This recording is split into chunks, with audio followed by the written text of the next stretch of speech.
Kau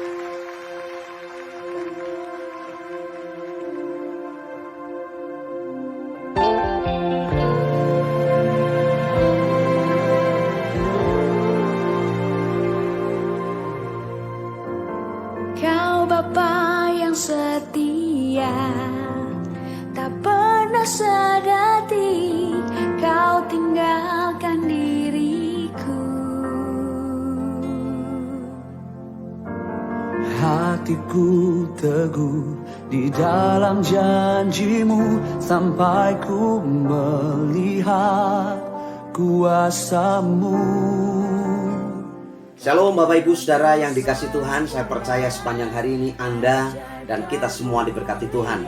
Saya mau mengajak kita sekalian membuka Alkitab kita dari kitab Mazmur pasal 56. Kitab Mazmur 56 ini mengisahkan saat Daud tertangkap. Daud mengalami sebuah tekanan yang luar biasa. Orang Filistin menangkap dia di Gat. Kita akan melihat yang pertama di ayat yang keempat sampai ayat yang kelima. Bagaimana Daud menyikapi dalam situasi kondisi seperti itu. Ayat yang keempat berbunyi seperti ini. Waktu aku takut, aku ini percaya kepadamu. Ayat yang kelima, kepada Allah yang firman-Nya kupuji. Kepada Allah aku percaya, aku tidak takut. Apakah yang dapat dilakukan manusia terhadap aku? Saudara, dalam kondisi yang menakutkan hidup Daud secara lahiriah, tetapi dalam hal itu Daud membesarkan hatinya. Aku tidak takut, aku tetap percaya kepada Tuhan. Situasi kondisi yang menyesakkan hidupnya, Daud tetap menaruh harapannya kepada Tuhan. Dan dia belajar untuk mengatasi ketakutannya karena dia percaya Allah perlindungannya. Saudara, yang kedua kita melihat di ayat yang ke-11 dan ayat yang ke-12.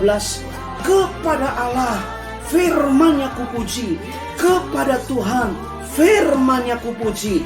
Kepada Allah aku percaya, aku tidak takut. Apakah yang dapat dilakukan manusia terhadapku? Dua kali kalimat yang sama diulangi. Dalam kondisi yang pertama, Daud mengalami kesesakan. Satu bahaya mengancam hidupnya. Daud tetap percaya kepada Tuhan. Di bagian yang kedua, di ayat yang ke-6 sampai ayat yang ke-12, bagaimana Daud mengisahkan sepanjang hari ada ancaman yang dia bisa terima. Tetapi dalam kondisi itu, sekalipun nyawanya terancam, Daud berkata, kepada Tuhan yang firman-Nya kupuji. Daud mengalami sebuah ketenangan dan tidak mengalami ketakutan. Dan saudara, yang ketiga, di ayat yang ke-13 dan ayat yang ke-14, nasarku kepadamu ya Allah akan kulaksanakan, dan korban syukur akan kubayar kepadamu. Sebab engkau telah meluputkan aku daripada maut, bahkan menjaga kakiku sehingga tidak tersandung. Maka aku boleh berjalan di hadapan Allah dalam cahaya kehidupan. Yang ketiga, kita belajar Bapak Ibu Saudara, bagaimana Daud setelah melewati masa-masa sulit, dia berkomitmen memberi korban kepada Tuhan, membawa korban yang bisa dia persembahkan. Teks ini bicara nasar yang akan dibayar oleh Daud. Saya tidak tahu apa yang menjadi kerinduanmu. Korban apakah yang Anda mau persembahkan kepada Tuhan di tengah-tengah persoalan pergumulanmu yang engkau hadapi? Tuhan sudah menolong, sudah melewatkan semuanya itu. Sama seperti yang sering saya sampaikan, badai pasti berlalu, pelangi kasih Tuhan akan turun dalam hidupmu. Menjadi pertanyaan perenungan buat kita, kalau semuanya itu kita sudah melewatinya, apa yang kau persembahkan kepada Tuhan? Tuhan menanti dan merindukan hidupmu makin hari makin sungguh-sungguh mencintai Tuhan. God bless you all.